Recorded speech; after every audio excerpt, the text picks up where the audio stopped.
If you just tuned in, you missed out on a very interesting conversation with Reginald, MFR, and David. It's always exciting on a Monday, but we are slowing things down a bit, and we're having a conversation with this fine gentleman whom I've had on the show before, but I was very interested in knowing more about him. You probably know him. He's no new face to the fashion industry. He's a fashion designer and a stylist, CEO of Fear No Man Clothing, streetwear. He started the streetwear culture in Africa, basically, and we want to have a conversation with him this morning. Kula Perry. Good morning, Rapidly. I salute. I'm in your space. I see the Eastern African thing going on your hand too. No, we're representing Africa. Yeah, man. African and proud. That's right. Yeah, African. How's it going? Amazingly. So.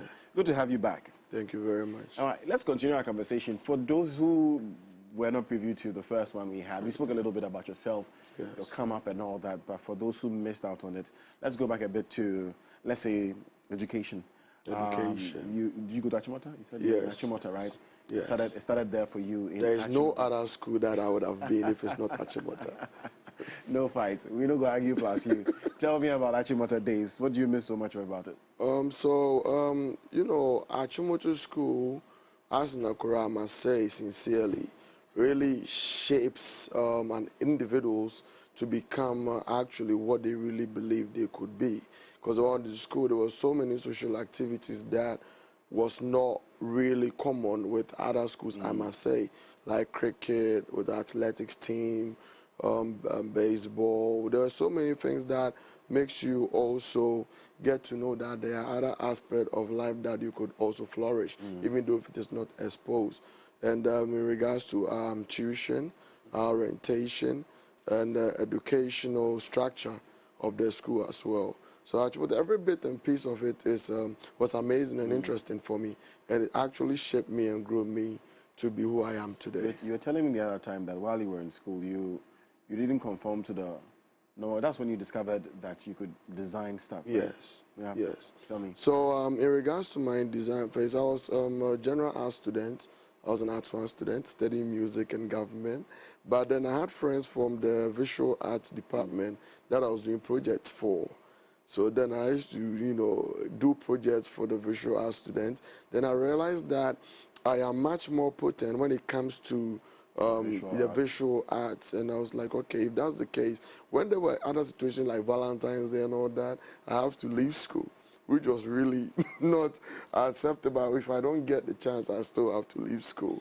And I had a friend who was into designing of T-shirts. So then I started learning how to do puff paint, design on T-shirt, and customize faces for people in the school. So then people who really know me knows that it was one bit of me that I was designing T-shirt for people to gift their partners on Valentine's Day. There was a time when people also used to put their faces on their T-shirts. Exactly, that was the time. That was the time. Wow. That you can just choose any image that it's a rapper or even your girlfriend or your boyfriend, then I'll make it work for you. So I have to go out of school bounce and just get it done. And with the fashion journey, I must say, it was one of the most prominent spaces that I got to evolve. Yeah. Remember, those were the days of the baggy jeans. Yes. You wear that and you wear your baggy jeans with your Timberland. And some Durag. Air Force. Some Durag. Now the 50 cents kept not so. My goodness. That's a lot of load. But baggy jeans is still back. Baggy jeans is back? Yes. Fashion is a young situation. Whatever that it ever gave to the universe, it finds its way back. Because we started having that of skinny jeans, then we now bounce back to baggy jeans. And right now it's more even baggier. I haven't seen one in the... I mean, what I see most is what you're wearing. Yeah. Is it Paca? This is a track. This is a track trousers. Yes, okay, a track. Yeah, it's a track joggers. Right. Yeah, but you see Black Sheriff, he's wearing the baggies. He's not the one I'm seeing. The Black Sheriff, who's styling him though? Actually, fashion is not supposed to be understood. It's about a way of life and how you feel. So that's how you feel. That's why it's dressed like that.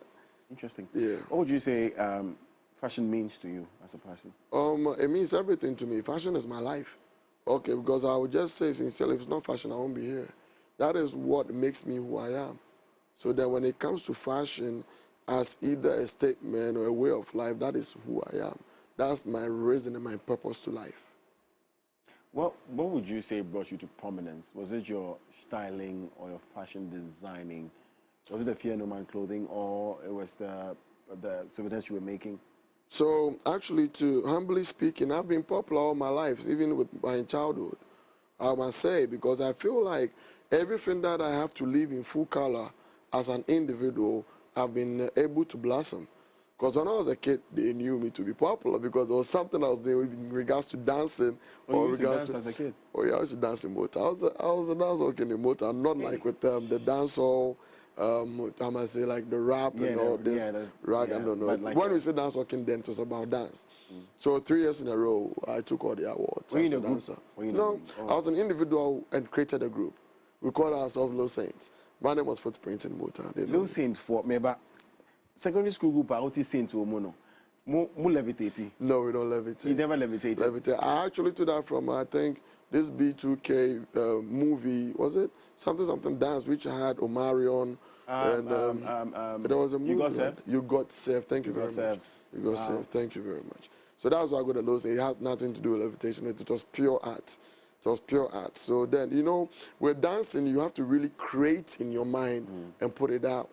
So dancers are one of the most like creative people in this world, and I think we have to throw more light on. And in regards to the shout outs to Dance God Lawyer, Incredible Ziggy, Jeff Washington, Afronita, Endurance Grant, Lisa, amazing dancer.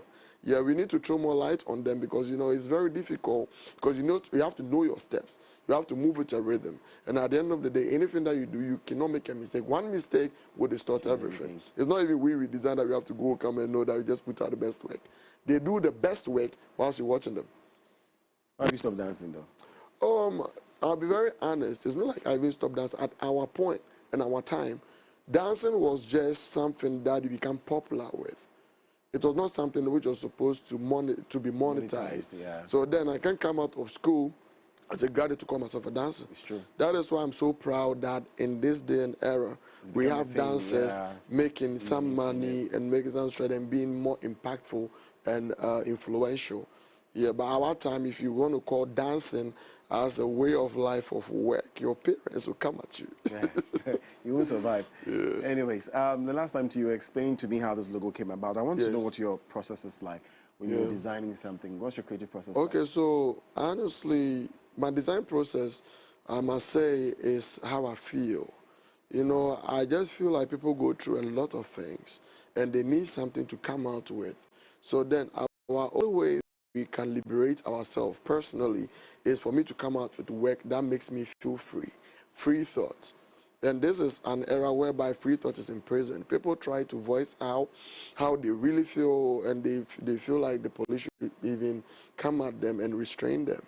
You know, and this is the time that free thought is supposed to be very much, you know, focused on and liberated, for sure. So my design process is about how I feel. So that's what the last time I was telling you, that a lot of people say, oh, your designs are amazing. Yes, it is amazing, but I don't do nice designs. I don't put out amazing designs. What I put is hope on fabric because it's a direction. It's informative. It is about who we are. So then if I have to design, then I have to free somebody from a thought. I need to liberate somebody from a feeling. And that is how my design process comes with. That's why I don't have designers. I don't have a team of designers. No.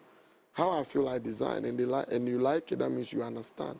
That's why I like when people understand what is being created than thinking that it's a nice thing that they need to have. Yeah. That's very interesting. So yeah, even for the tumbler cups, I was one day working, because I have a drum artist who has been here at the Bags. We were in the club, then I saw people drinking with exposed red caps like this. And I was like, look, this is an era whereby there is a lot of pure hate. People can poison people. People can just pour drinks on people. So why don't I create something to solve a problem and a situation whereby there will be anti-poisoning of people? People can actually have their cups well protected, pillage, and for them to have a lot of product being thrown out as trash. That is disposable cups. We can now look at sustainability and now protect the people from being poisoned as well as health. And that is why I came up with this. It's just about and you have one. What's so challenging about what you do? Challenging. Every challenge is a new design. It's a creative process. You need to be challenged. You need to be criticized. You need to feel like you're not doing enough. Have you been criticized? Oh, yeah, definitely I have to be. Did you ever, what's the worst criticism you've had of yourself? And how did you overcome it? Your things are expensive. The things are expensive, but that one is not criticism. That's how I felt. But it's just how you feel. It was like, you know, you're in Ghana, and let me tell you, if you're doing this thing, then you need to now think. And I'm like, look, it's a lot of products. It's about what you want. Because somebody can afford a t-shirt, can afford a badge of 20 cedis. And you can still say that's still expensive because you're just you just have to represent. It's a subculture. So you need to represent if you believe. Criticism is like, honestly, I've not had any kind of a backlash. Yeah, because like, you know, I've not had any kind of a very serious backlash. What's the best thing you've heard of yourself? You say, oh, this one, dear, was... You know, I would say this. The best thing I heard was not about the best thing, about how I'm supposed to feel. It's about what I have done and the impact. So it was about like a feedback of what I've been doing.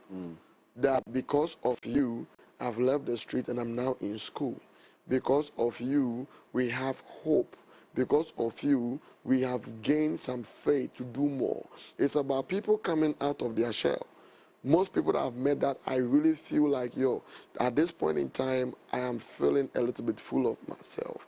I feel very happy for being a human being. Of people telling me, because of you, I did something better than what I used to be. Yeah. If your kid wanted to go into what you're doing, would you let them? 100%. 100% of what I was not able to accomplish. And that's called generational creativity. Like the dancing, you know, these designs and stuff were also back then, if you were coming out and you were telling your parents that, oh, I want to be a fashion designer, I want to be a stylist, they would probably slap you and tell you, go and study some medicine. But I was a rebel. I was a rebel with the family. Yeah, I was a very spiritual, formidable, positive rebel. Because after the university, I was supposed to join the military. I was in training. After MOD, I was a records. I finished, started training. They enrolled as a Bondase and all that. I was like, yes, it's good because, you know, the family was looking at how much you can bring back to the family because it's an investment for you going to school. So this is the point that you need to do, what, give back to the family. And I was like, you know, that is amazing, but that is your thought. And that is what you believe in. You should ask me what I believe in. Or what I was fashion, and at that point, I was the pioneer. I don't know if I was the pioneer, but I would say that I was one that rendition fashion and put on another level in terms of streetwear. Because we had others like MKOGH, PKOGH, they were in existence, and thanks to them, because I would say that they set the pace. Exactly, they set the pace. You have to acknowledge people who set the pace, and I would just be the icing on the cake. And now we have a lot of streetwear designers in Ghana. Do you teach? Yeah, I do teach. I do have master class. Most of my master class is free. I give out a lot of tools so that people can also liberate themselves and be great. Yeah. Outside of Ghana, who's your favorite designer? Outside of Ghana. Outside of Ghana. Yeah. Who's my favorite designer? Outside of Ghana have designers? Like, I'm asking because outside of Ghana, I have to do the ones in here. Ghana designers. So maybe Ghana is just you. So they have couture designers as well. But if it comes to streetwear, it's deeper than that. Oh, couture is different from streetwear. I mean, we are learning. Okay, so the couture is usually the kaftans, the African prints, okay, designed and then the streetwear is the... Yeah, it's a subculture, it's a whole movement. Streetwear is a movement. Anybody who wears anything with streetwear is a subculture and it's a movement. You need to believe in it to be part of it. What you're wearing is streetwear? Right now, It's a polo. No, semi-corporate casual. This is a polo. Yeah, this is a collar neck. No man. Yeah, collar neck. So this is for the elite. We did this one for the golfers. Shout out to Quicks GH. He actually inspired me to put out this collar necks for the golfers and people who believe in just, you know, casual, you know, semi-corporate, you know. I love the color. That's one of my favorite colors. Thank you very much. So he helped with the selection of the colors. He did. Yeah. Helped with the selection. What's your favorite color as a designer? Black. Black. Is it because of... Because I'm black. Your color. Because I'm black and proud. Black. Why Kula Perry sounds so conscious? So conscious, like... Yeah, black is the most amazing color that all colors should come from. The invert of black is white. And the invert of white is black. The invert of white is black. Exactly. So then if it's not black, it's white. So anybody who is black is white. Everyone who is white is black. Anti-racial. Anti-racial space. That is why when Virgil came with the off-white, that was the gray area where you can think freely as one. That is why Virgil's brand as off-white is one of the most powerful brands of all time. I want to move away from even styles and designs because you're very. Who's your favorite African? Favorite African? Favorite African? Can I mention 3? Okay. Marcus Garvey, Malcolm X, Jerry John Rawlings. I said 3. I see the theme running through all of them. Marcus, Rawlings, Malcolm X. Is it because what did you learn from these people? Or what have you learned from these people? You know, that's why I said positive reasoning as a positive rebel. You know, these are people that, you know, they moved out of the box, look at the box, and created something more. Because at the end of the day, they say crabs in the barrel, but the crabs are not supposed to be in the barrel. So they are the people who liberated the crabs and made meaning with it. Because at the end of the day, they made people start thinking free and letting people know that there's more to be done than thinking in a way that you have been programmed to think. Because we're not here to be programmed. We're here to do what we're supposed to do, the will of God. And that's fear no man, but God only. What's the will of God for you? The will of God is for we to think in full color. We're supposed to liberate ourselves and live in truth and believe that we can do more as human beings because we are just the vessels of God. And we are on this earth to do the work of God, the one that, or the particular work that God did not complete. We are here for completion. Interesting. Do you like politics? I don't like politics. I don't like politics. Because, you know, politics is full of lies. They have nothing to do with politics at all. Do you think as young people, like you said, we're here to do the will of God, do you think as young people we have a role to play? We have a role to play in terms of bringing change to wherever we find ourselves? Yes, it's the youth. The youth will always win. And we are the people responsible for change. So at the end of the day, anything that we do each and every day, every minute, if it doesn't have any direction of creating a change, that will also liberate the people coming from the next generation, that we have not done anything. Because at the end of the day, if Nkrumah came with a sugar cane processing company, by now we're supposed to be the best producing country with sugar. Because that has been established. All we need to do is to what? Evolve. At the end of the day, it's about evolution. Anything that has been established by now needs an evolution. It's that we know that we are established with what was being provided to us by our forefathers. What do you think is the problem? Because we are on the space now. What's the problem? Why are we not changing it? It's greed, hate, and pain. Greed, hate, and pain. It's as simple as because everybody comes here with a selfish interest, and anything that is too intentional, at the end of the day, is selfish. So at the end of the day, you are not thinking of the next person. You're thinking of yourself and thinking that to benefit the next person. That is your thought, but you don't even know what they need. That is the problem. Kula, what's the next agenda for you? Oh, my next agenda is to do more. My next agenda is to liberate a lot of souls in regards to free thinking, in regards to evolution, in regards to expansion of creative minds. So at the end of the day, it's all backed by the will of God. And if it's backed by the will of God, anything that we're supposed to do is supposed to be in full color, and that is truth. And what is truthful is what is going to evolve eventually. So then, day in and day out, every minute that I should think of anything is supposed to be able to affect the next man to do great. And that is what I'm about. Impact. I'm about impact. What's a typical day like for you? My typical day? Okay, so my typical day, when I wake up, I think of what am I going to do today that has not been done yesterday. So as I wake up and I have to have a Motivation Monday with you, amazing platform, then I have to say, when I'm sitting here, am I going to speak for myself or speak to them?